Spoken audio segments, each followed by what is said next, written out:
Ce premier débat qui ouvre la série de débats de Colère du présent sur ce salon du livre d'expression populaire et de critique sociale.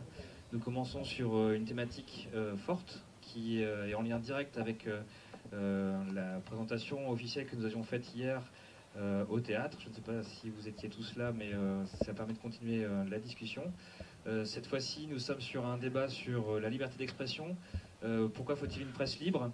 Vous l'avez remarqué, nous en sommes désolés, les mesures de sécurité ont été renforcées, comme on le dit en général, parce qu'il y a certaines personnalités qui, dans leurs déplacements, ont besoin et il y a une obligation d'assurer leur existence, leur survie, leur venue ici, et que ces personnes puissent vous rencontrer.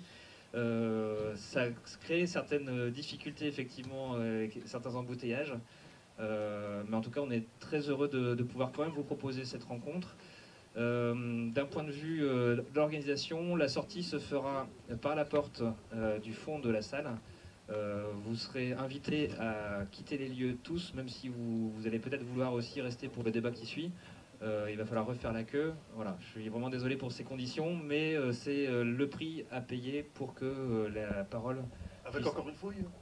Avec encore une fouille. Avec encore une fouille. Oui. Bah oui, bon, la palpation, c'est quand même sympathique. Voilà, donc place au débat. Je laisse donc Philippe Allienne prendre maintenant la parole. Encore une fois, nous sommes désolés pour ces circonstances.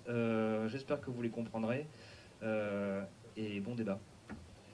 Merci. Bien. Alors, du coup, nous allons parler de presse libre, mais avec une demi-heure de moins. Voilà, c'est déjà une façon de nous museler. Qu'est-ce que vous en pensez? Bon, on verra ça tout à l'heure. Alors, pourquoi une presse libre? C'est un titre qui m'a interpellé lorsque je l'ai vu. La question me paraît quelque peu incongrue. Pourquoi pas une presse muselée? On pourrait aussi poser la question, pourquoi une presse libre? Pourquoi une presse indépendante? Comment, surtout, fait-on une presse libre? Comment fait-on une presse indépendante? Comment fait-on une presse qui respecte les principes du Conseil national de la résistance?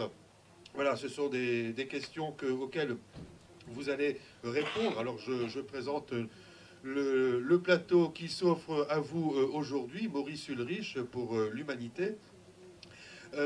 Edwy Plenel, quand je dis je vous présente, je n'ai pas besoin de vous présenter, mais tout de même, Edwy Plenel, fondateur, président de Mediapart, c'était en 2008, si je ne m'abuse, en 2008, Mediapart, qui est un site d'information, un pure player, spécialisé dans l'investigation, c'est-à-dire l'enquête, cette fameuse enquête qu'on ne pouvait plus faire, paraît-il, faute de moyens financiers. Eh bien, Mediapart nous prouve que ça n'est pas vrai. Il n'y a pas que Mediapart.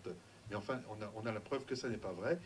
Franck Jacubek, Liberté Hebdo, un journal de la région, du Nord-Pas-de-Calais, qui a un journal d'opinion, qui a beaucoup de difficultés, et on verra tout à l'heure que la liberté de la presse, ça passe aussi par la résolution des difficultés financières.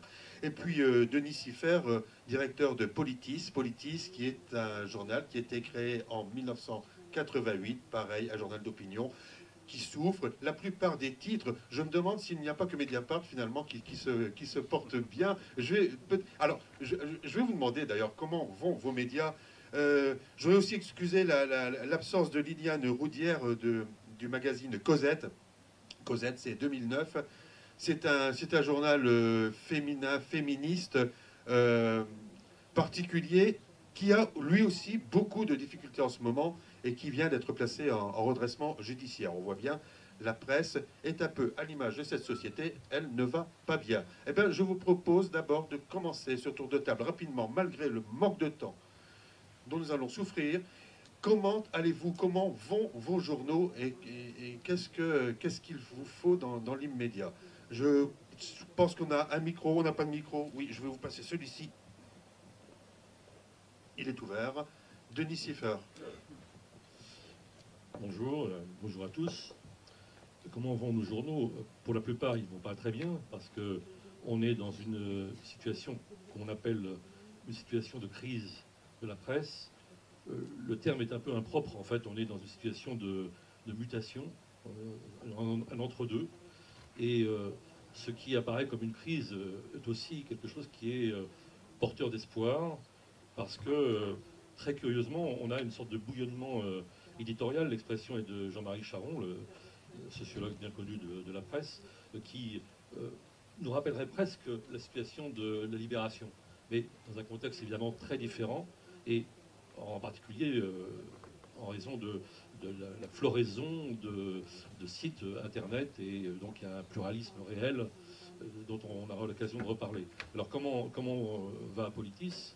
La Politis commence à être... on n'est pas les aînés, parce qu'il y a l'UMA qui est de très très loin l'aîné à cette tribune, mais on est quand même là depuis 88, donc on a souffert pas mal de maux et on est toujours là, et on en a enterré parfois de plus gros que nous, mais il est vrai que c'est difficile, particulièrement en ce moment, et je dois dire que si on avait sans doute à créer Politis aujourd'hui, on ferait un pure player, hein, parce que le papier est une charge colossale, budgétairement, l'impression aussi, et si on enlevait ça, je dirais que Politis serait le roi du pétrole, un peu, et quelques autres aussi. C'est pas le cas. Donc on ne peut pas, par un coup de baguette magique, convertir nos abonnés, et puis nous-mêmes, parce qu'on a aussi cette culture du papier, en abonnés sites et Internet, alors que nous avons en effet cette histoire. Cette histoire, à la fois on en est fier, et en même temps elle nous leste pour la mutation qui est devant nous, mais c'est un défi et on s'y attelle, et on est en plein dans cette bataille justement qui ne consiste pas à supprimer le papier, on ne le peut pas avec cette histoire justement, mais à devenir un véritable bimédia, c'est-à-dire probablement à repenser, enfin c'est pas probablement, c'est sûrement repenser le papier et dans son contenu, et en l'assortissant, en le renforçant par un travail de journalisme plus réactif sur le site. Voilà. Et on est là-dedans, et effectivement c'est une passe très difficile économiquement. Et je pense que ça, c'est une difficulté que partagent tous ceux qui sont principalement, disons, dans l'imprimé, pour ne pas dire le print, parce que j'évite ce genre d'anglicisme. Franck Jocubec, Liberté Hebdo. Liberté Hebdo a 20 ans. Je parle de Liberté Hebdo, la formule hebdomadaire qui a été créée en 92 et qui fait suite à un journal qui était un quotidien. Il n'était pas question de laisser tomber à l'époque ce journal. Aujourd'hui, vous souffrez à nouveau. Oui, bonjour à tous. Merci aux Arageois et aux habitants du Nord-Pas-de-Calais qui sont déplacés pour le festival et ce débat, qui ont traversé aussi les grilles de la sécurité pour arriver dans cette salle.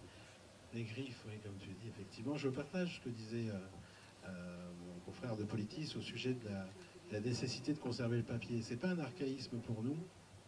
Ça fait vraiment partie de l'histoire et de la conjugaison obligatoire pour traduire la pensée et permettre à tout le monde de la lire. L'impression sur le papier, c'est une histoire. Le numérique actuellement, on en déplace peut-être à mon confrère à droite, pour la position dans la salle, qui lui a une réussite sur un nouveau média entière, une réussite entière.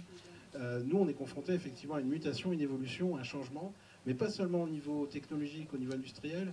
Il y a aussi un changement, une évolution de la population qu'on n'entend pas, qu'on ne sent pas, qu'on n'arrive pas à prendre en main. On perd nos lecteurs, quelquefois par des exigences de pureté, quelquefois par des difficultés financières, souvent par des repères qui se sont individualisés, notamment grâce à Internet et aux communications sur les nouveaux médias. Les gens ont l'impression, je dis bien l'impression, d'aller chercher eux-mêmes leur information, quelquefois de la produire, parce qu'on est tous journalistes, tous créateurs, tous photographes. J'en discutais avec un ancien photographe de l'humanité qui est d'origine haïtienne, qui est un gars qui est arrivé après la guerre en France, qui s'appelle, si je me souviens bien, Blondeau, Gérald Blancourt, c'est ça, tu le connais également. Un type charmant.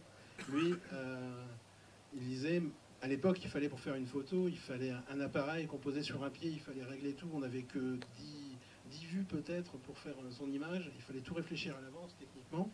Maintenant, on a des téléphones portables qui permettent en quelques millièmes de seconde de faire plus d'images et de meilleure qualité que ce qu'ils faisaient à l'époque. Est-ce que tout ça, est-ce que toute cette profusion nous donne l'information dont on a besoin? Et c'est le débat qu'on doit avoir aussi aujourd'hui, c'est quelle utilité, quelle presse on a besoin, pourquoi on doit s'informer, pourquoi il faut une presse libre. Cette question a été posée à la Libération suite au conflit d'intérêts qu'il y a eu concrètement entre les propriétaires de presse qui ont servi l'Allemand, qui ont servi l'occupant, qui ont servi le patronat. Parce que le patronat, comme disait De Gaulle, il n'était pas à Londres à cette époque-là. Nous, on est confrontés à une situation actuellement où la faiblesse de l'intérêt pour la presse papier touche tous les journaux, à part les magazines, les périodiques, qui s'en sortent beaucoup plus que la presse d'information générale ou la presse d'opinion, pour l'histoire de liberté. Et après, je ne veux pas non plus monopoliser le micro, on a très peu de temps, donc autant essayer d'avancer. Nous, on est né de la Libération. Le premier numéro de Liberté, il a été fait par deux résistants tout seuls avec du sténodactylo qui avaient survécu à la guerre. Je dis bien survécu, parce que ceux qui pensaient ce journal qui s'appelait L'Enchaîné à l'époque ont traversé une période très noire. On a un héritage où cette violence, pour nous, on n'y est pas encore confronté, mais on y a été replongé, et on le sait ici, notamment dans le cadre du Salon du Livre, avec des confrères qu'on a perdus à Charlie Hebdo au début d'année. On ne peut pas faire autrement que de les évoquer, même si ce n'est pas le sujet du débat aujourd'hui. C'est une violence qui n'était jamais rentrée dans les rédactions auparavant, qu'on a constaté aujourd'hui. Nous, la violence pour nous, elle est financière, c'est-à-dire qu'on a des contraintes très fortes, payer l'imprimeur, payer la poste, payer les cotisations sociales, payer les salaires, et on est confronté à ce que toutes les entreprises de presse constatent, c'est que les aides ont été tronquées, les aides de l'État ont été modifiées, ce qui était prévu, ce qui avait été conçu à l'époque de Libération n'existe quasiment plus. On est sur l'aide individuelle aussi. On préfère mettre en place des dispositifs où les gens vont payer 3 fois leur journal. Ils le payent parce qu'ils sont aussi lecteurs, ils le payent par militantisme, et ils le payent aussi par l'impôt, quelquefois, en se sacrifiant de ce côté-là.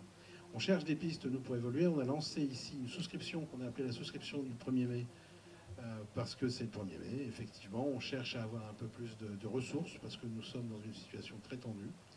Et je pense que la réflexion qu'on doit porter, et que l'ensemble des journaux devraient porter également, c'est nous sommes libres, mais dans quelles limites? Est-ce que vous avez l'impression d'être entendu par les lecteurs? Je poserai la même question tout à l'heure à Maurice Ulrich. Les lecteurs, pour nous, sont 85% des militants, des gens qui sont dans le milieu syndical, associatif, politique, qui connaissent les difficultés, mais allez, qui ont tous un point de vue. Je fais de la provocation. Le journal disparaît demain. Qui va pleurer? Et combien de temps? Je peux reprendre que ce qui avait été dit dans d'autres débats par rapport à la fermeture du quotidien en 92, parce que c'était l'effondrement. En 92, c'était une disparition silencieuse, une mort silencieuse. Quelqu'un m'évoquait une fois qu'il y avait la grève des dockers à Dunkerque, à la même époque, une grève très violente où il y avait des affrontements très durs avec la police. Du jour au lendemain, plus aucun média ne pouvait rendre compte de ce qui se passait, puisque Liberté n'existait plus.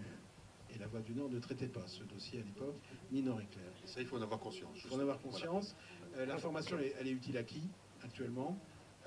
Ceux qui lisent et ceux qui savent s'en servir, principalement. Donc, il faut aider les gens à prendre en compte le plus rapidement possible l'utilisation du journal.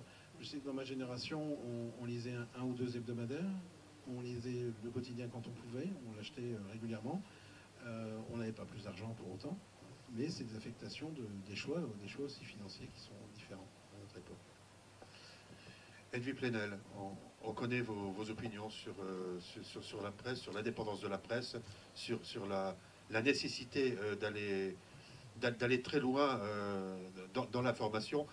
Aujourd'hui, alors même question, comment va Mediapart et comment les choses ont évolué, comment vous sentez? Parce que vous avez choisi l'option tout numérique. Je me demande s'il n'y a pas eu, à un moment donné, envie de revenir à une formule papier. Jamais tout petit peu. En tout cas, c'est une formule originale, en ce sens où ça fonctionne, c'est payant, il n'y a pas de pub. Oui, bonjour à toutes et tous. Je suis d'accord avec la formule qu'a employée d'emblée Denis Sieffert. Il ne faudrait pas que nous, journalistes, on donne, comme dans d'autres secteurs de notre vie politique, sociale et démocratique, le sentiment d'une fatalité. Je n'aime pas ce mot de crise, car il nous habitue à la soumission et à la résignation, comme si ça nous tombait dessus et qu'il n'y avait pas de réponse. Mediapart, nous l'avons fait pour montrer qu'il y a des réponses. Si le succès de Mediapart est un succès égoïste, ce sera un succès de peu de portée.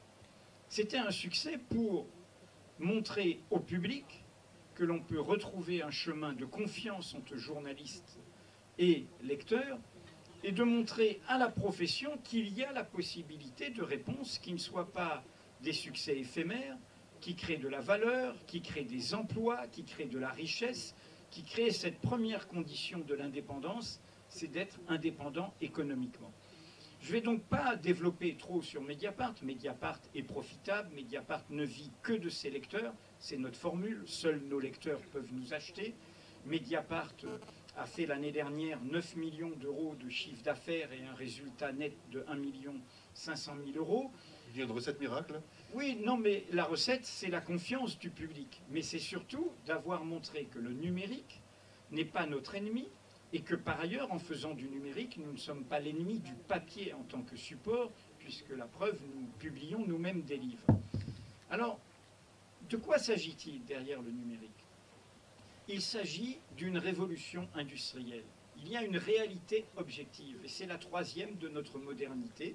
Et chaque révolution industrielle, celle de la fin du XVIIIe avec la machine à vapeur, on sait de quoi je parle dans cette région, et celle de la fin du XIXe avec l'électricité, puis les énergies fossiles, et celle d'aujourd'hui avec le numérique, ce sont à la fois d'immenses bouleversements culturels, sociaux, géopolitiques, économiques, démocratiques, des enjeux démocratiques entre ceux qui vont se saisir de cela pour accroître leur pouvoir, nous fragiliser, faire régresser nos droits sociaux et nos libertés démocratiques, et ceux qui vont montrer qu'au contraire, il y a derrière ça d'immenses opportunités émancipatrices.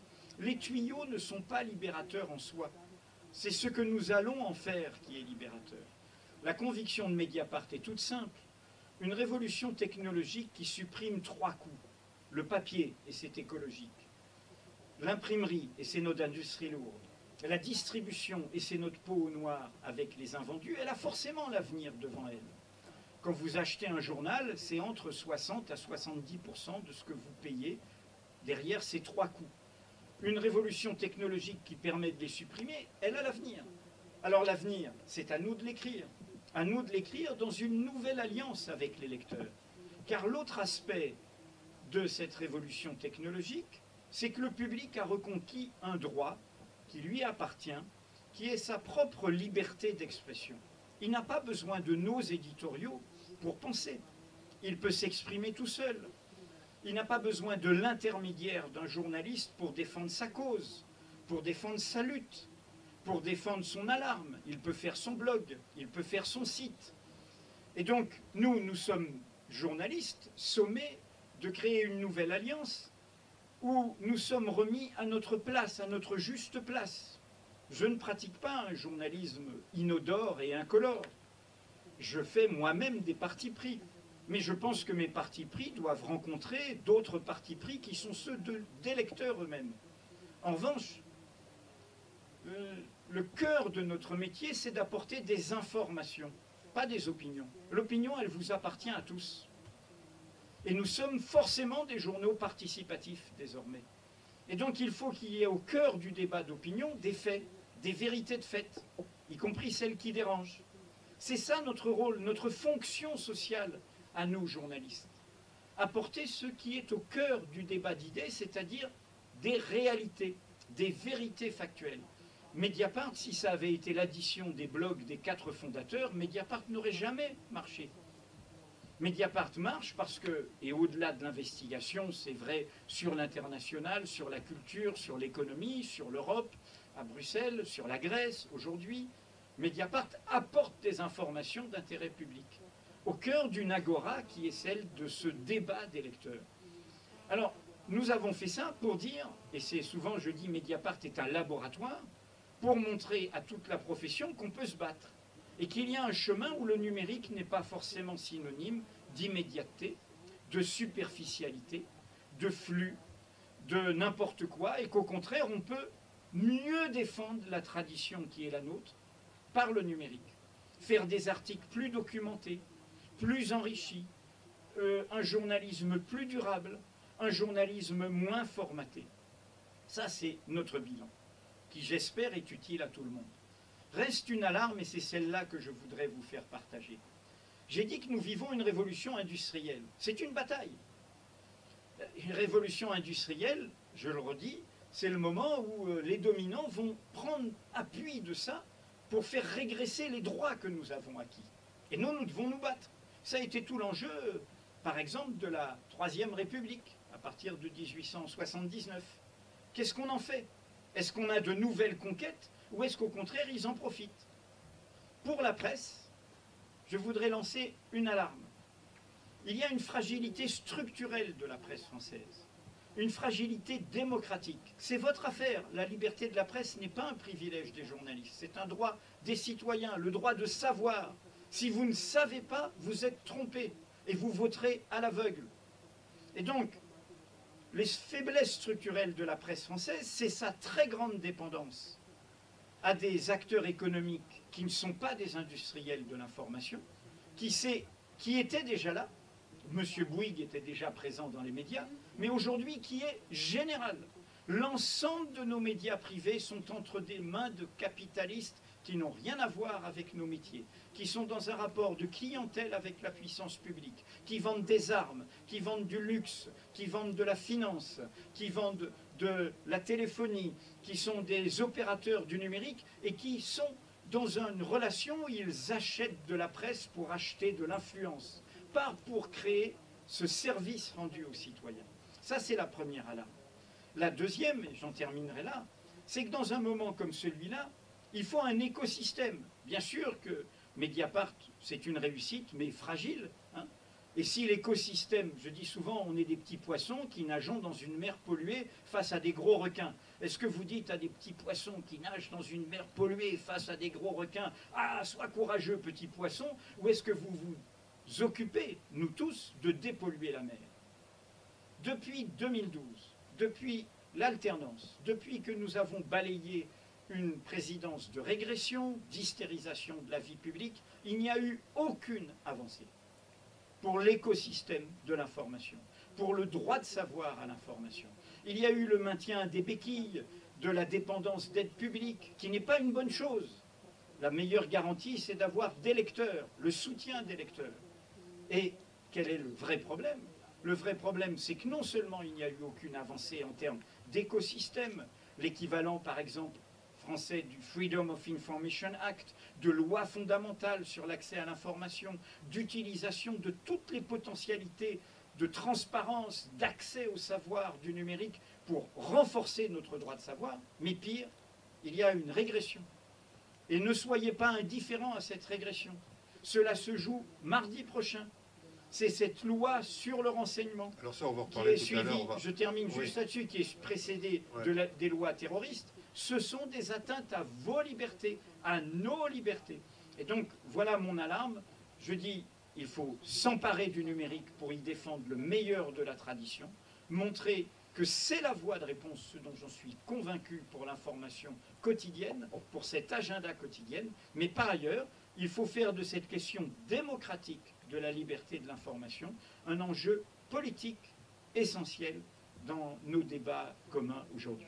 Alors justement, Maurice Ulrich, le journal de Georges Jaurès, qui ne va pas bien non plus sur le plan financier, mais revenez justement, essayez de rebondir sur ce qui vient d'être dit. Je vais faire assez vite. Bon, l'humanité va mal, mais il va mal depuis 1904. Donc, Jaurès, quand il a créé l'humanité, savait très bien que faire vivre un journal sans soutien des puissances d'argent, ce qui est le cas, serait extrêmement difficile. Ça a été une bataille permanente. L'humanité traverse maintenant évidemment une période très difficile parce que la situation devient beaucoup plus complexe pour la presse, où aujourd'hui 20 grands groupes, disons, dominent l'ensemble de la presse au niveau mondial. Et bien sûr, ce qui a été dit sur les aides, sur la hausse des coûts de fabrication, tout ça existe. Je n'y reviens pas parce que je ne veux pas centrer mon propos là-dessus. Simplement pour dire que nous avons par exemple des difficultés d'endettement de long terme qui, elles, se règlent par la négociation, mais qui subsistent, que nous avons parfois des problèmes conjoncturels de trésorerie. Et récemment, nous avons lancé un appel à une souscription en novembre-décembre qui nous a rapporté à l'heure actuelle, je crois, 1 400 000 €. Ce qui peut paraître beaucoup, mais qui, par rapport au coût de la presse, reste très relatif, indépendamment du dévouement et du soutien de nos lecteurs, qui est, dans ce cas-là, admirable. Mais en fait, je voudrais aller directement au sujet annoncé du débat, dire pourquoi il faut une presse libre. Parce que c'est ça la question. Est-ce qu'il faut une presse libre simplement pour que des journalistes se fassent plaisir en disant ce qu'ils ont envie de dire, ce qui arrive parfois, c'est-à-dire que parfois il arrive que la carte de presse, le fait d'être journaliste autorise à, je dirais, donner des leçons à tout le monde, à raconter n'importe quoi, voire à s'estimer un petit peu au-dessus du lot. Mais la question n'est absolument pas là. Avoir une presse libre, ce n'est pas avoir une presse pour nous. Et je dirais d'une manière paradoxale et pour aller vite, que l'Humanité n'est pas, il le fut sans doute, mais n'est pas aujourd'hui un journal porteur d'une idéologie. Ça peut être bizarre, mais je dirais que nous sommes plutôt aujourd'hui, comme d'autres médias, et comme Mediapart, notamment comme Politis aussi à certains égards, et comme Liberté bien sûr, nous sommes plutôt des journaux ou des médias qui ont vocation à déconstruire l'idéologie telle qu'elle ne se dit pas. C'est-à-dire que nous sommes dans un monde où la domination sur la presse, sur les médias, d'un certain nombre de grands groupes, produit des effets idéologiques majeurs sans parfois même que nous nous en apercevions. Je voudrais vous donner 2-3 exemples très rapides.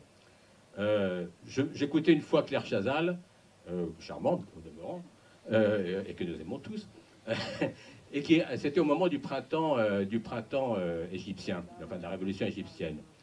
Et Claire Chazal dit ça. Depuis 15 jours, les manifestations ont déjà fait 200 morts. Apparemment, c'est vrai.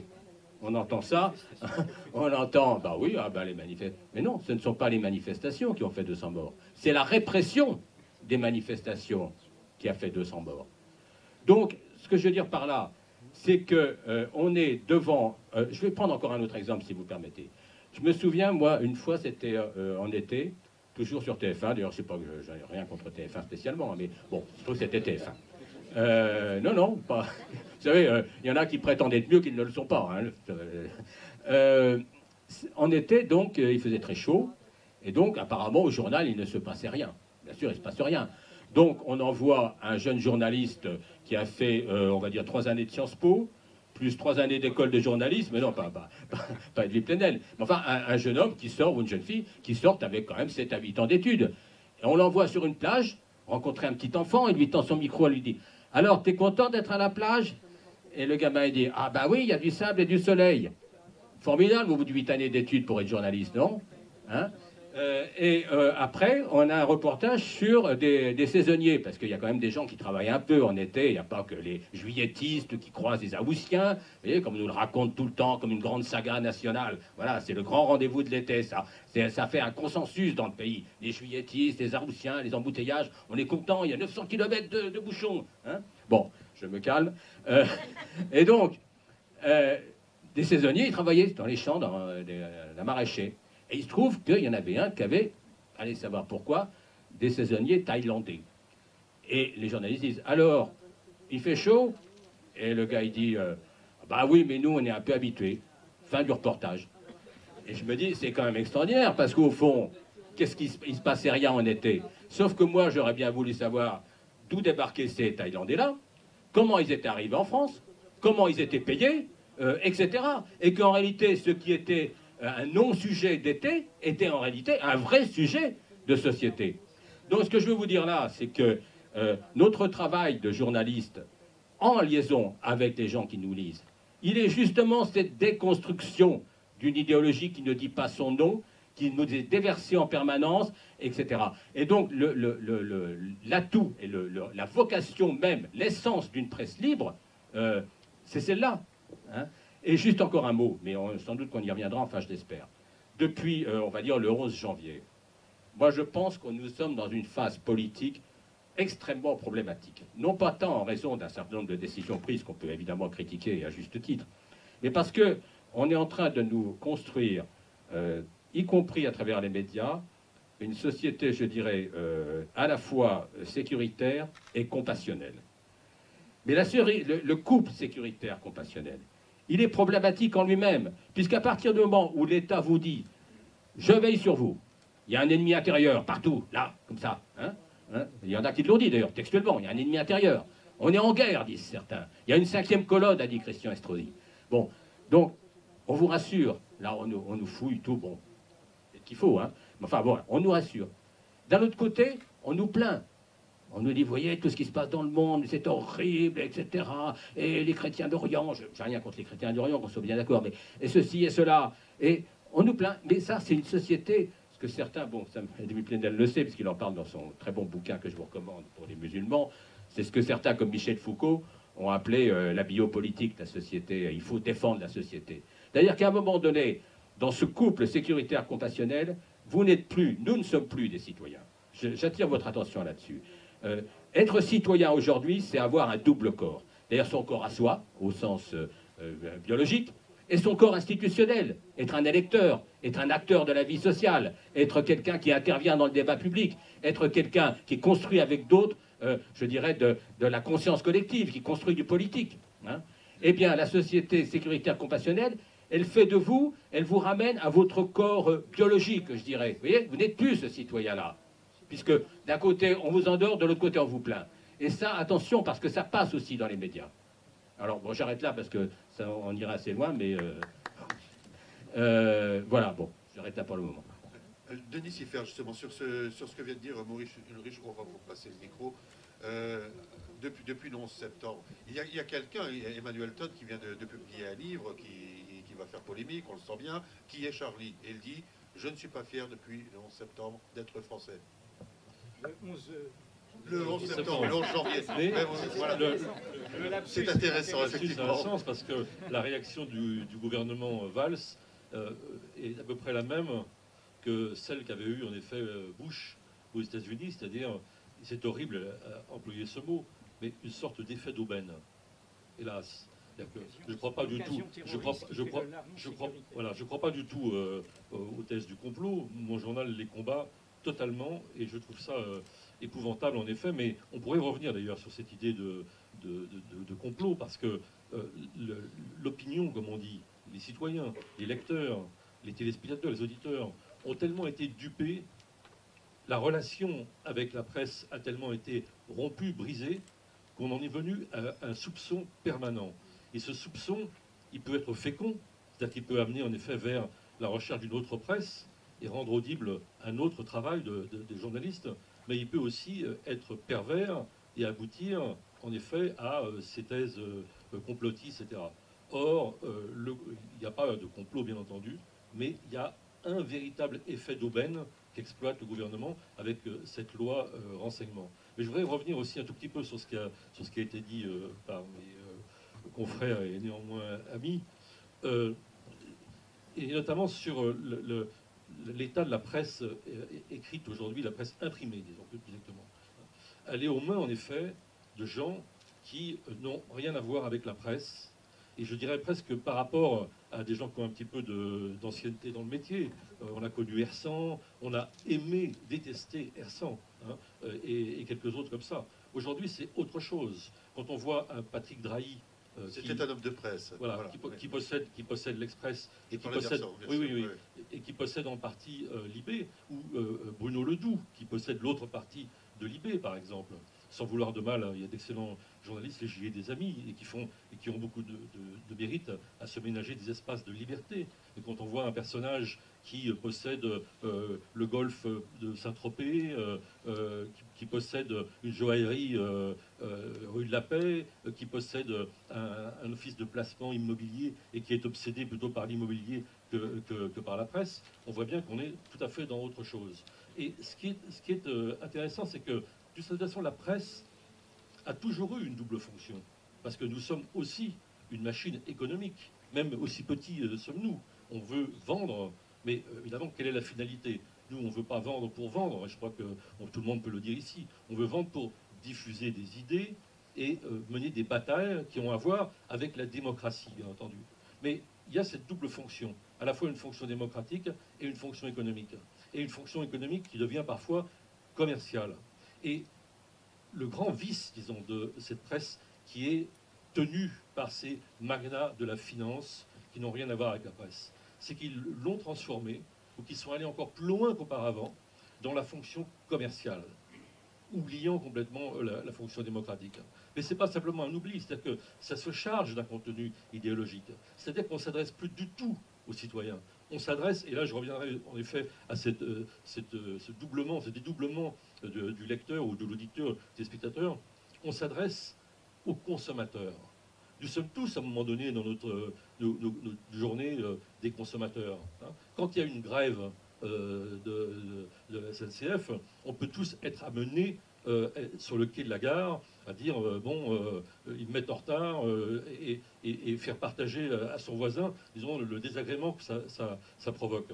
Mais si nous sommes un tout petit peu citoyens, on va se reprendre et reconsidérer le problème dans sa globalité, c'est-à-dire, en effet, peut-être cette grève est-elle organisée pour défendre le service public et finalement pour me servir en tant que citoyen, mais aussi en tant que consommateur. Que font la plupart des journaux avec ces micro-trottoirs, par exemple, qui renvoient comme une sorte de miroir le consommateur à sa condition de consommateur? Que fait la télévision Maurice Souris, je l'évoquais tout à l'heure, avec le chassé-croisé des vacances, on pourrait revoir des images d'archives, c'est toujours les mêmes. Eh bien, il nous place en permanence dans notre condition de consommateur. Et ce n'est pas simplement un artifice commercial pour faire vendre, parce que l'effet miroir est vendeur, mais ça se charge évidemment d'idéologie. C'est-à-dire que cette vision et ce rapport qui est tissé au lecteur ou au téléspectateur ou à l'auditeur, il nous diminue, il nous amoindrit, je dirais presque dans notre physiologiquement. Il nous fait réfléchir uniquement en tant que consommateur. Et ça attaque, je dirais, vraiment l'humanité jusqu'à l'os, je dirais. Et on est dans cette situation-là aujourd'hui, et c'est pour ça que la question pourquoi une presse libre, c'est pas simplement une question de liberté au sens d'une dissertation philosophique. C'est vraiment de se régénérer en tant que citoyen, en tant qu'humain. C'est notre humanité même qui est agressée par cette façon de voir et de traiter l'information et de nous considérer, de nous rabaisser en permanence dans cette situation, dans cette condition de consommateur. Un petit mot encore sur la question de la presse d'opinion. C'est un mot dont je me méfie énormément. C'est-à-dire que Politis, c'est un journal d'opinion, Luma est un journal d'opinion, etc. Je m'en méfie un petit peu quand même, parce que ça nous a beaucoup ghettoisés, parce que ce clivage entre le commerce et la considération, disons, du lecteur en tant que citoyen, ça a aussi un habillage idéologique. Et cet habillage idéologique, il passe beaucoup par cette ghettoisation de certaines presses qui serait une presse d'opinion. Alors moi, je ne renie pas le fait que nous soyons en partie une presse d'opinion. Je dis en partie seulement parce que je pense aussi que l'enquête, le reportage, etc., sont absolument nécessaires. Mais en revanche, je récuse complètement le clivage selon lequel nous serions une presse d'opinion et que la presse, comme l'Express, Le Point, les journaux de M. Drahi ou les journaux qui viennent de vendre des rafales au Qatar, seraient des journaux d'information. Et donc là, il y a une réflexion à avoir aussi et on pourrait l'approfondir parce que Edoui a abordé la question de la factualité, du fait, etc. Et il y a une bonne factualité, mais il y a aussi une mauvaise factualité. Il arrive parfois que le fait soit menteur et qu'il soit donné sans appareil critique, sans décryptage et sans analyse. Et donc les deux sont nécessaires. Alors si nous étions sur un grand plateau télé un samedi soir, des journalistes qui opèrent par ailleurs sur la radio publique diraient, en réponse à ce qu'a dit Maurice Ulrich, à ce que vous disiez tout à l'heure, les chassés-croisés des vacances, ces grèves qui, on se fiche de savoir pourquoi il y a grève, mais qui nous cassent les pieds parce qu'on ne peut pas aller au boulot, on ne peut pas aller vaquer à nos occupations. Mais ça, messieurs, mais c'est ce que demande le public, nous dit-on. Alors, ça veut dire quoi? Ça veut dire que nous allons où nous sommes dans une guerre, une bagarre, une guerre entre deux types de médias. C'est le pot de terre contre le pot de fer. Enfin, je ne veux pas remonopoliser la parole, mais c'est une guerre en effet, mais pas entre deux types de médias. C'est une guerre sociale, politique, citoyenne, qui engage toute la société. Franck. Merci. Effectivement, les médias sont pas en opposition. Il y a en principe une seule presse qu'on classe. On la classe en presse d'opinion, presse d'information générale, presse spécialisée. Il y a des tas de dénominations. Il y a un statut du journaliste, par exemple, ça qui existe pour toute la presse, qui donne aux journalistes la possibilité d'évoluer dans un monde, on va dire, entre guillemets, protégé, c'est-à-dire qu'il a accès aux informations essentielles, prioritairement, il a accès à certains lieux, mais est-ce que ce journaliste est libre par lui-même? Moi, j'ai le sentiment que non. D'abord, il a, comme disait très justement Maurice tout à l'heure, il est double. Il a son corps humain, il a le corps social autour de lui. Il a les institutions qu'il protège et qu'il écoute. On revient à ce que disait Louis Plenel tout à l'heure sur cette loi dont il a raison de vous alerter aujourd'hui. Nous, on l'évoquera dans nos pages cette semaine aussi. Cette loi est dangereuse pour la démocratie. La loi sur le renseignement est dangereuse pour la démocratie. Bien évidemment, nous sommes dans une société violente, mais la République, par elle-même, doit porter les éléments essentiels pour préserver le corps social, préserver les libertés individuelles et pas les restreindre. Et là, on assiste à l'inverse, à quelque chose qui peut permettre aux dominants, qu'on évoquait tout à l'heure, on ne sait pas qui c'est, si c'est des dinosaures, si c'est des... Mais il y a des dominants, et ces dominants, ils sont, on va dire clairement, les financiers, ceux dont le visage faisait peur à François Hollande avant les élections.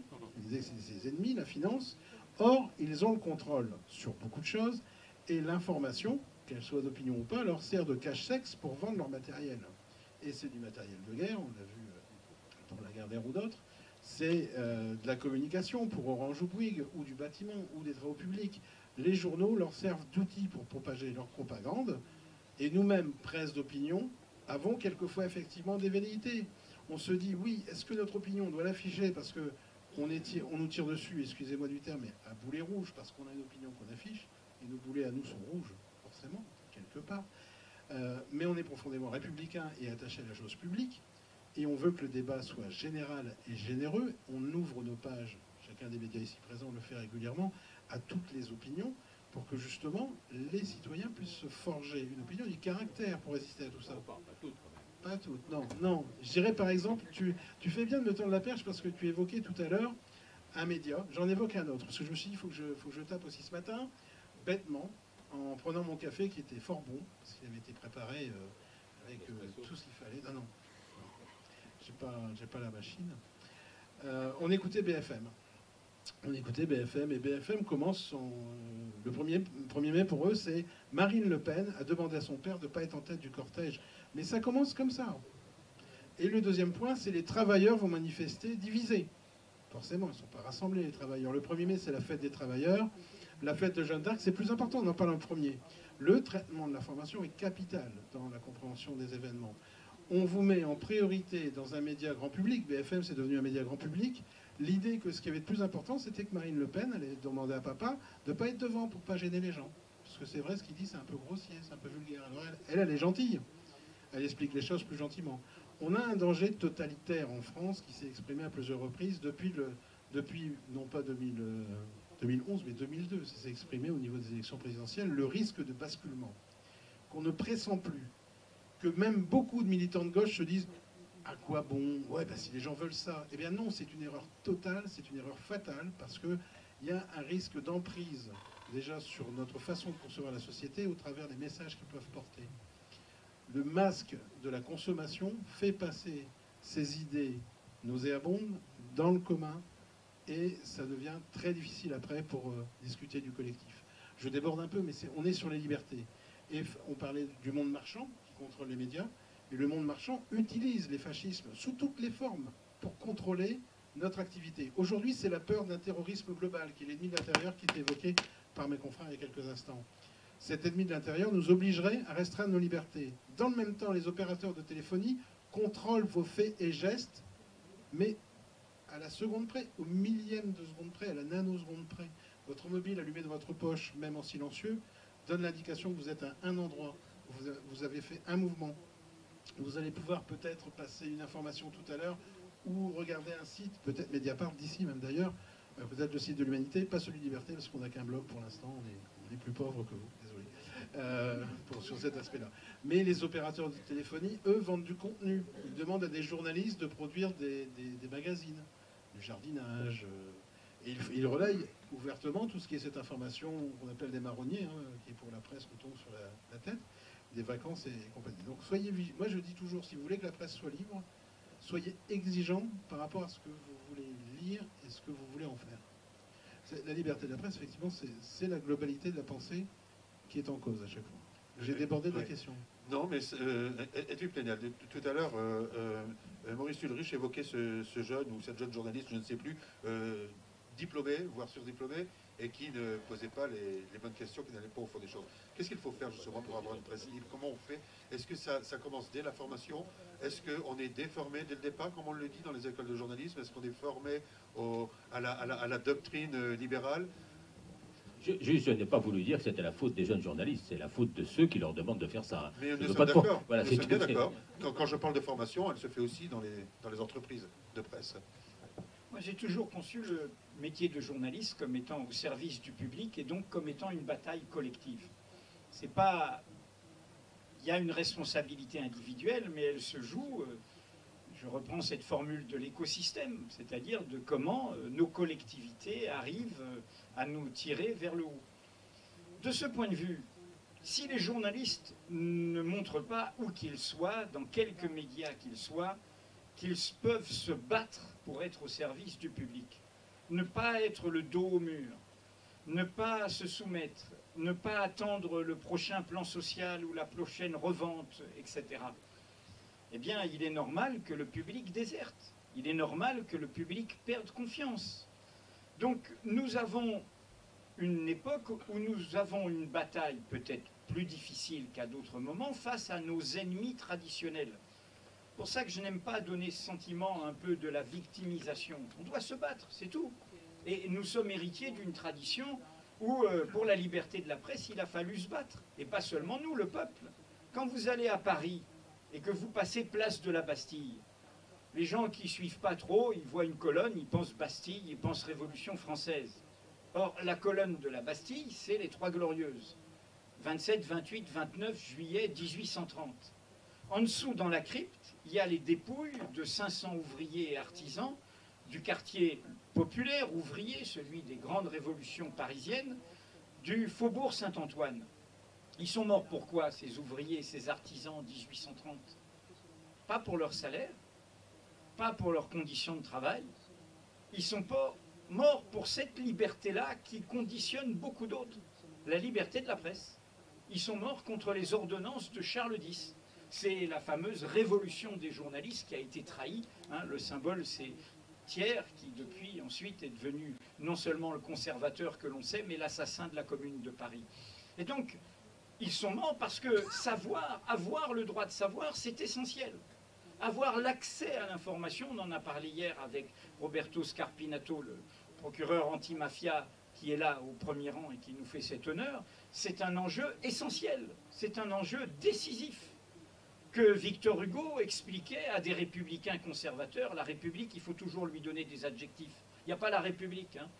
Il y a la République démocratique et sociale.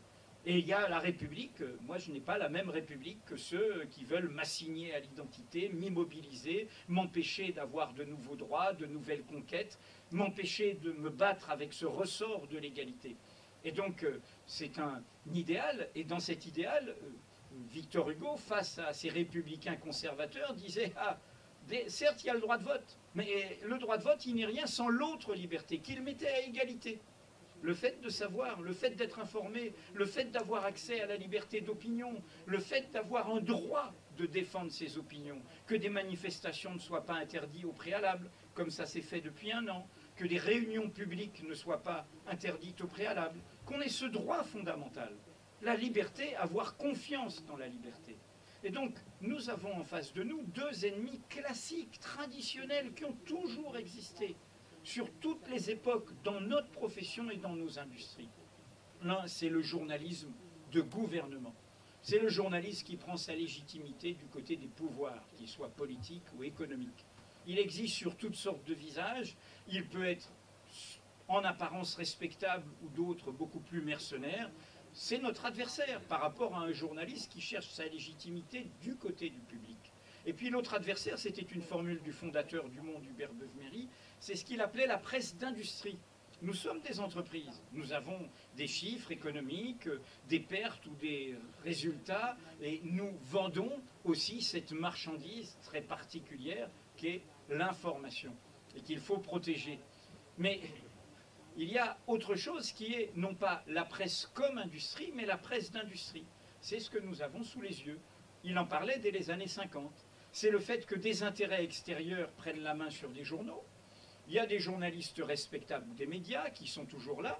Ils peuvent faire leur métier tant qu'ils ne touchent pas aux intérêts de ces actionnaires, tant qu'ils ne touchent pas au cœur. Comment traiter les guerres que mène actuellement la France, c'est-à-dire au Mali, c'est-à-dire dans la coalition en Irak, c'est-à-dire hier en Libye, dans un journal comme Le Figaro, dont le président de la République actuelle, comme le précédent, le Premier ministre, le ministre de la Défense, sont les représentants de commerce de leurs actionnaires pour la vente de ces avions de guerre.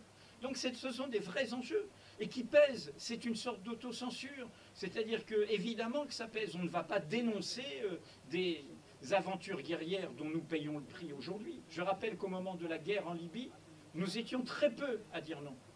Je rappelle qu'il y a eu un unanimisme, y compris dans une partie de la gauche, à la gauche du Parti socialiste. Au lieu de dire, et ce que nous disions, c'est une aventure, on n'importe pas à coups de canon la démocratie. Et du coup, on a renversé un dictateur. Oui, il y a des dictateurs de l'extérieur, mais on l'a tué. Et du coup, on a fait de la Libye ce lieu qui est au cœur de toutes les déstabilisations. Donc, presse d'industrie et journalistes de gouvernement.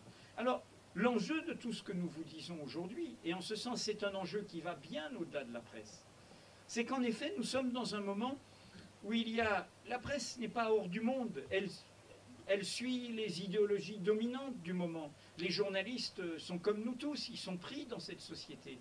Or, quelle est la pédagogie? Et pour moi, ça va bien au-delà de la question de l'extrême droite. L'hypothèque que fait peser depuis 30 ans l'extrême droite sur notre vie publique, ce n'est pas une fatalité, c'est comment la gauche et la droite, hier républicaine, y ont répondu le problème. Comment une droite s'est extrémisée et passée du côté de l'identité nationale, du côté de l'agenda de l'extrême droite, et comment une gauche, en partie aussi. Et quel est cet agenda? Inégalitaire, être du côté des puissants, des dominants. La révélation par Mediapart de l'argent suisse de M. Le Pen montre qu'on peut prétendre être pour la France aux Français, mais on est pour l'argent suisse. Il est identitaire, cette clôture, cette fermeture qui est une négation de notre peuple. Toute notre histoire témoigne que dans la constitution de notre peuple, nous sommes une Amérique de l'Europe. Nous sommes faits de migration, nous sommes faits d'histoires culturelles différentes, multiples. Et nous savons vivre ça dans les quartiers populaires. Nous savons expliquer cela. Mais le discours politique essaye de nous fermer à ça. Et troisièmement, autoritaire. Et c'est là où on en revient à ce qui a été évoqué, la politique de la peur. C'était la formule du débat américain après le 11 septembre 2001. Ce qui se passe sincèrement sous nos yeux, et Régis Debray a employé cette formule de macartisme démocratique dans Mediapart, c'est la transformation de janvier 2015 par une opération idéologique en septembre 2001. Ayez peur et je m'occupe du reste. Fermez les yeux, renoncez à votre autonomie. C'est moi qui m'en occupe. Et c'est moi qui prends en charge. Et c'est moi qui instrumentalise ces peurs. Nous sommes des sociétés ouvertes. On va mettre un policier derrière chaque journaliste, derrière chaque lieu de culte, derrière chaque grand magasin? Ou est-ce qu'on va être capable de dire « la peur ne passera pas par nous » Est-ce qu'on va être pris comme des lapins dans les phares au moindre événement? Y compris la communication de la semaine dernière, l'attentat déjoué. Ah bon? Il a été déjoué cet attentat? Ah non, j'ai vu plutôt un terroriste qui s'est blessé lui-même et qui a appelé le SAMU. Mais en revanche, ce qui n'a pas été fait, les frères Kouachi, ce dernier-là, Koulibaly, comme Mera, ils étaient dans les filets des services de renseignement. Nous l'avons révélé. Donc la vraie question, qui aurait dû donner commission d'enquête parlementaire, qui aurait dû donner investigation indépendante, c'est pourquoi alors qu'ils sont dans les filets et le fiasco sécuritaire, car l'attentat de Charlie Hebdo, c'est un fiasco sécuritaire. C'était une cible 3 fois rouge. Alors, il faut d'abord comprendre comment le fiasco, ce n'est pas juger les personnes, ce n'est pas accabler. C'est avant de dire, il faut de nouveaux moyens, il faut une nouvelle loi, il faut que vous renonciez à vos libertés. Rendez-vous compte que le président du groupe socialiste au Sénat, sur les réseaux sociaux, l'Agora moderne, a fait en s'appuyant sur le dernier épisode terroriste où on trouve un individu et on l'arrête et on dit qu'il devait mettre peut-être en effet des attentats dans des lieux de culte. Il a envoyé un tweet. Il a dit, après ce nouvel acte terroriste déjoué, certains, je cite, chipotent encore pour refuser la loi renseignement. Les libertés, c'est chipoter. N'oubliez pas, les libertés, et c'est une formule d'un président des États-Unis au début de la République américaine libérale politiquement, le peuple qui accepte au nom d'une promesse de sécurité de renoncer à ses libertés, perdra les deux. Et donc c'est un enjeu essentiel. Comment nous allons contrôler nos gouvernants? Les gouvernants passent, mais une fois que ces reculs ont lieu, ils sont en place. Et ils peuvent être aux mains demain de l'accident démocratique, car il est possible cet accident démocratique. Une république sur laquelle nous n'avons plus la main, où nous nous heurtons au secret défense, au secret des affaires, où les juges, comme les juges indépendants, comme les journalistes indépendants, n'ont pas les moyens. Quand je disais qu'il n'y a eu aucune avancée, on en a parlé hier avec M. Scarpinato. En Italie, il y a une bataille, bien sûr, il y a la mafia, il y a la corruption, il y a Berlusconi, mais il y a une bataille d'indépendance, y compris au cœur de l'État. Si M. Scarpinato est là, c'est que le parquet en Italie est indépendant. Quand il mène ses enquêtes qui remontent jusqu'au sommet de la démocratie chrétienne, c'était le procureur qui a mis en évidence qu'Andreotti était lié à la mafia, qu'un homme politique que tout le monde ne voulait pas toucher avait des liens avec la mafia. Comment a-t-il fait ça? Parce que quand il fait ses enquêtes, il ne dit rien au pouvoir exécutif. Je dis ça parce que nous n'avons pas ces moyens-là en France. Il nous reste à peu près un quart d'heure. Je voudrais vous proposer de poser des questions. J'aimerais bien intervenir quand même. Si je pouvais intervenir juste une fois, parce que j'ai été privé d'une intervention. Oui. Non, simplement, dans le droit fil de ce que vient de dire Edoui, moi je me souviens très bien, peu de temps après le 11 janvier, avoir entendu Jean-Christophe Cambadélis disant c'est pas le moment de faire trop de politique. Hein. Pierre Gattaz disant finalement dans une situation dans laquelle nous vivons, les syndicats pourraient se montrer un peu plus conciliants en tant que partenaires sociaux. Donc cette politique de la peur, que j'appelais moi sécuritaire compassionnelle, je crois qu'on est complètement d'accord sur le fait qu'il s'agit de la même chose, enfin à peu près. Hein. Voilà ce qu'elle contient. Mais il y a aussi toute cette pression aujourd'hui, ces dérives qui font que par exemple l'autre jour, alors qu'il y avait eu donc cet attentat déjoué, moi j'ai constaté dimanche dernier que les journalistes qui allaient dans les églises étaient beaucoup plus préoccupés par la peur, les menaces, etc., que les chrétiens eux-mêmes, qui sont pourtant des chrétiens pratiquants et pas forcément des révolutionnaires, disons, mais qui disaient...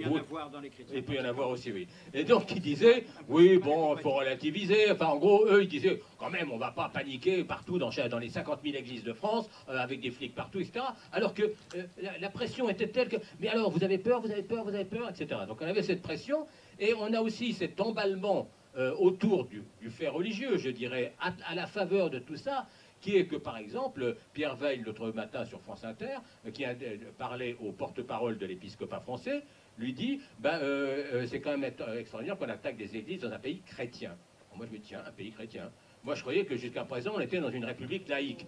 Donc, je ne remets absolument pas en cause... Depuis longtemps, enfin depuis quelques semaines, justement. Oui. Hein, je ne remets absolument pas en cause l'apport du christianisme à notre civilisation, à notre culture. Je suis un admirateur des cathédrales, des monastères, des tableaux, etc. Donc, la question n'est pas là. Mais d'une part, la France n'a pas des racines chrétiennes, contrairement à ce qu'on peut dire le couple Buisson-Sarkozy. La France a des racines gréco-latines. La France a des racines qui viennent des Celtes, etc.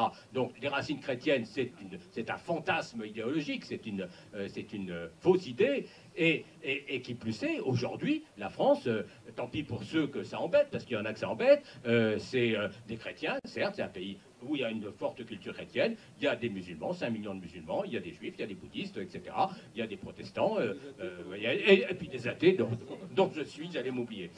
Enfin, donc nous sommes peut-être un certain nombre ici. Donc n'oublions surtout pas les athées, parce que je dirais que dans un certain nombre de civilisations, si parfois les religions ont pu coexister, les athées ont toujours été extrêmement pourchassés, mais ça c'est un autre débat. Simplement, et pour terminer, je voudrais quand même dire un petit mot sur le numérique, puisque Je ne voudrais pas qu'on croie qu'à l'UMA, on est indifférent à la question du numérique, bien au contraire. Donc actuellement, nous avons une plateforme numérique que nous développons, qu'on essaie de faire de la façon la plus intelligente possible, ce qui n'est pas toujours simple. Il faut savoir que le numérique, ça coûte. Ça veut dire que c'est du personnel, ça veut dire que c'est des moyens, etc. Mais en même temps, pourquoi on fait ça? Parce qu'on est absolument persuadé qu'effectivement, il faut le faire, même si quelque part, nous pensons-nous que le papier a encore beaucoup de temps et d'avenir devant lui. Mais il est indispensable d'être également sur le numérique. En même temps, il y a beaucoup d'illusions qui s'attachent au numérique. On ne va rien résoudre avec le numérique.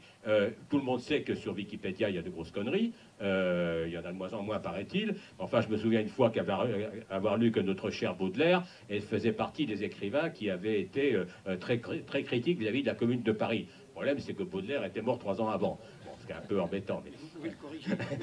Vous Ouais, on aurait pu corriger, oui. Bon. Mais simplement, il y a maintenant, avec tout ce qui se passe avec Google et avec l'ensemble des sites, etc., on peut avoir l'impression d'être informé quand on ne l'est pas. Par exemple, et ne pas aller chercher toujours ce qu'il faut. Juste un petit mot rapide, mais si vous voulez, le numérique, c'est aussi par rapport à l'offre massive d'aujourd'hui, c'est un peu comme le restaurant chinois. C'est-à-dire que vous avez tellement de plats qui vous sont proposés que finalement tout le monde finit par prendre uniquement les plats qu'il connaît. Des rouleaux de printemps et canard à laquer en ce qui me concerne. Donc, et enfin, je termine parce que je vois que il y a encore un point, si vous voulez, c'est que autour du numérique, il y a aussi l'idée que les ordinateurs vont pouvoir pratiquement gérer l'information. Ce n'est pas une idée de moi. C'est par exemple le fondateur d'une start-up qui s'appelle Narrative Science, qui, dans les colloques, explique que dans 15 ans, 90% des nouvelles publiées par la presse seront générées par ordinateur. Ça pose évidemment énormément de questions, et notamment qui contrôle les ordinateurs, quel est le coût du numérique, parce qu'on dit que ça ne coûte pas grand-chose, mais n'oublions pas les énormes data centers qui, aux États-Unis, bouffent toutes les ressources en énergie de régions entières, hein, parce que c'est de l'énergie, vos téléphones portables et le numérique, hein, ça, il ne faut pas l'oublier. Hein. Mais en plus, qui contrôle? Vous savez, les fameux clouds dans lesquels sont entassés des tas d'informations, c'est Google, c'est machin, etc., je passe. Mais donc, toutes ces questions-là sont posées aujourd'hui, et donc, le numérique, oui, bien sûr, et en même temps, attention. Franck? Merci Maurice de me donner l'occasion de revenir sur un point. Parce que tout à l'heure, Edwige Plenel, vous évoquiez effectivement ceux qui sont morts dans les années... pour les ordonnances de Charles X, c'est ça, hein, je pensais moi en même temps au Canut à Lyon. Parce que je crois que c'est en 1832-1834, c'est un des premiers journaux ouvriers qui est créé par les Canuts. Et qui a servi de base à plein d'autres derrière. Qui était l'expression de gens simples, qui vivaient de leur métier et qui voulaient être informés et surtout pouvoir raconter ce qu'ils faisaient. Parce que quand vous créez une association, un syndicat, que ce soit pour de la pêche à la ligne, et c'est pas péjoratif quand je le dis, que ce soit pour des visées philosophiques importantes, la première des choses qu'on se dit quand on crée quelque chose, c'est est-ce qu'on ferait pas un petit journal pour en parler? Est-ce qu'on ferait pas une lettre d'information? Maintenant, ça prend les formes de billets sur Internet, de blogs ou de pages sur Facebook. On a tous besoin de parler de ce qu'on fait ou d'en faire parler.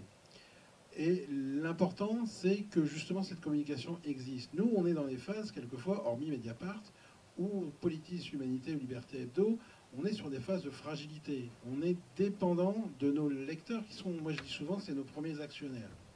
Si on n'est pas lu, si on ne gagne pas des abonnés, on s'effondre. Et si on disparaît, la première chose que les gens vont dire, je reviens à ta question de tout à l'heure, ben, si on en recrée un autre. Peut-être ou peut-être pas, parce que l'énergie nécessaire et la volonté politique pour fonder un journal, elle existe à certaines périodes avec certains moyens. Est-ce qu'aujourd'hui, c'est la question que tu te posais tout à l'heure, c'est est-ce qu'on créerait Politis dans les mêmes conditions, est-ce qu'on aurait les mêmes moyens? Je pense que là, on a, pour faire la boucle et arriver à la fin du débat, parce qu'on est sur quelques instants, je reviendrai sur l'écrit. Parce que, comme je l'évoquais pour les Canuts qui créent leur journal, parce qu'ils veulent parler de ce qu'ils font, de leur souffrance, ils veulent aussi donner des recettes de cuisine. Ils veulent aussi informer les gens sur le livre qui sortent. Eh bien, les ouvriers, et il y en a beaucoup, c'est une région ici où la présence ouvrière est importante, les ouvriers ont inventé la communication d'entreprise avant le patronat, avant les grands groupes médiatiques qui maintenant, grâce à Internet, veulent contrôler tous les flux de communication. Tous les flux, et les modifier comme ils le souhaitent. Heureusement que les lois nous protègent, pour l'instant, je dirais. Et il faut être vigilant là-dessus. Parce que vous mettez Vous imprimez un tract, vous imprimez un libelle, vous imprimez un petit journal, il est, avec ses fautes, ses erreurs, ses imprécisions, il existe jusqu'à ce qu'on le brûle, qu'on le noie, qu'on le pende, il existe, le papier, il est souvent archivé. Que deviennent les informations virtuelles une fois qu'elles sont plus sur votre écran? Que deviennent ces messages qui circulent? À quoi servent-ils? Où sont-ils stockés? Tu l'évoquais sur les bases de données.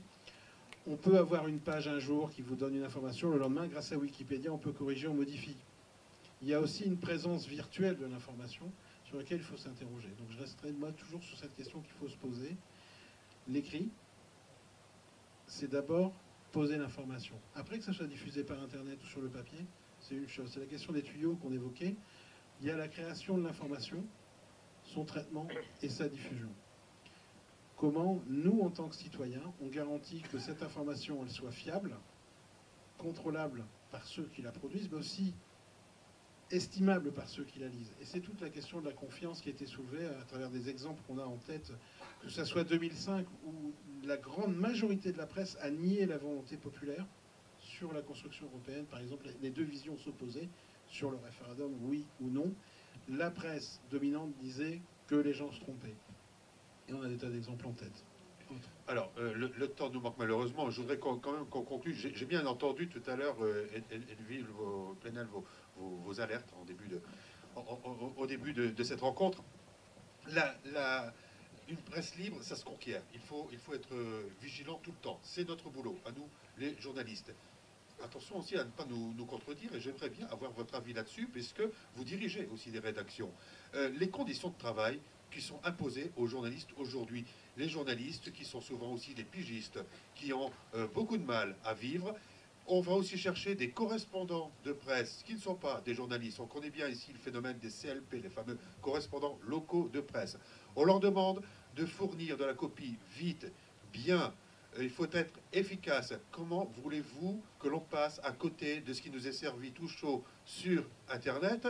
Et comment voulez-vous que l'on vérifie cette information? J'aimerais que vous m'en disiez un mot, chacun d'entre vous, sur cette évolution de la presse. Ça ne s'est pas fait en un jour, mais ça existe, c'est une sacrée réalité. Rapidement, parce que je vais devoir, je dois aller à un autre salon, donc prendre un train à 13h20. Donc je suis désolé. Voilà, hein, le virtuel, c'est du réel. Je suis désolé avec le retard qu'on n'ait pas eu un échange. Rapidement, deux choses. Par rapport à tout ce que nous vous disons là, je pense qu'il y a quelque chose quand même dont la profession doit prendre la mesure. Désormais, nous nous adressons à vous, un public qui a ses propres moyens de s'informer. Bien sûr, le numérique est une sorte de forêt vierge, mais dans le numérique, on peut écouter les leçons du Collège de France, on peut faire des recherches d'archives, on peut vieillir et être moins mobile et néanmoins passer du temps à soi-même, se cultiver, trouver du savoir. C'est une université populaire, le numérique. Il s'agit de savoir faire le tri, il s'agit de savoir faire la hiérarchie, tout ça. Tout ça progresse. Désolé, mais ces machines-là, ces téléphones intelligents, comme on dit, ça n'a qu'une dizaine d'années. Les Big Five qui sont au cœur de nos débats, Google, Amazon, Twitter, Apple, avec le retour de Steve Jobs et son décès, tout ça, c'est moins de 20 ans. Donc il y a, encore une fois, une révolution avec des enjeux devant nous. Et ces enjeux, c'est qu'est-ce qu'on va en faire? Et dans ce contexte, je pense que le journaliste doit comprendre qu'il doit se réinventer dans la fidélité à sa tradition. Aujourd'hui, il y a toutes sortes de nouvelles qui sont publiques, qui sont gratuites, qui ont atteint le public déjà. Et donc nous sommes sommés de quoi? D'apporter une plus-value. Si nous ne faisons que... C'est pour ça que, bien sûr, qu'il y a ce côté décervelant de ces télévisions et radios de flux continu. Mais le public voit bien au bout d'un moment que ça ne lui apporte rien. On ne comprend rien, je le crois, au succès de Mediapart, quelle que soit la qualité de son équipe, si Mediapart n'a pas été au rendez-vous de cela. Cette idée que tout article doit apporter quelque chose, par l'enquête, par le reportage, par l'analyse, par le parti pris, par l'entretien, qu'il doit avoir une plus-value, que si un journal il répète ce que je sais déjà, eh bien il me tombe des mains. Et donc nous devons changer de ce point de vue de paradigme professionnel.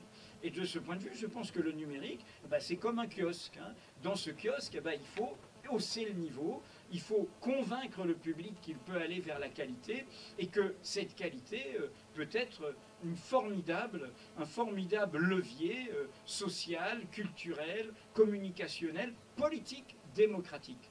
Ensuite, et là je réponds à la question de Philippe, il y a un enjeu essentiel, et quand je disais que Mediapart était un laboratoire, c'est évidemment de montrer que cela, comme toute révolution, et c'est la comparaison avec les canuts, comme toute révolution industrielle, bien sûr que certains essayent de faire reculer les droits, de faire gagner la précarité et d'affaiblir l'autonomie des producteurs, en l'occurrence des travailleurs de l'information.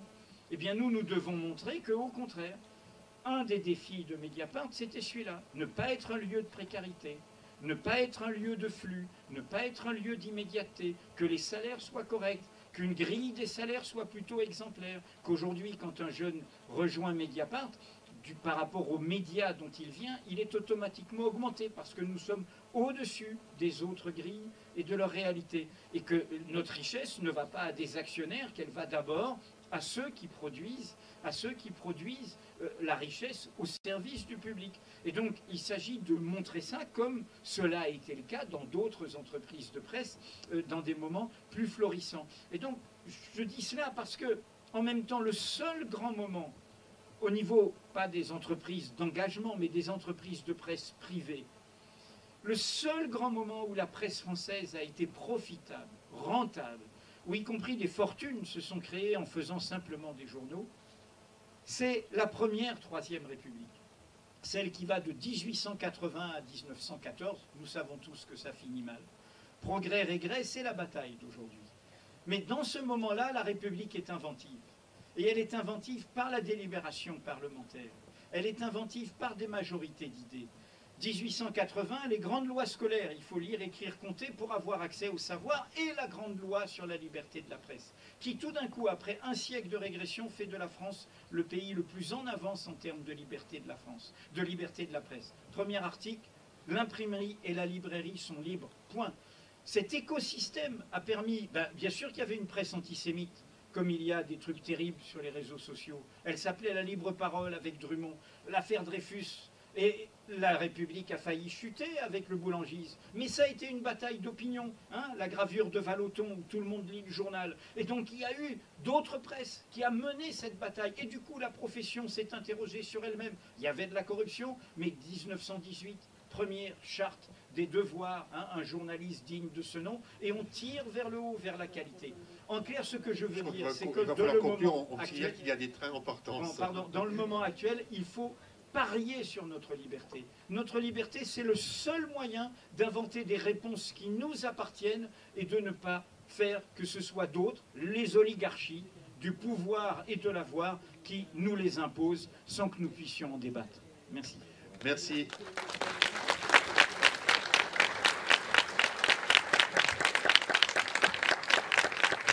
Voilà, merci à vous. Je crois qu'on a fait un peu avancer les choses. Vous avez invité à sortir par le fond, vous aviez bien compris. Retour dans cette salle dans quelques minutes, je pense. Oui. Merci. Très bonne journée à vous.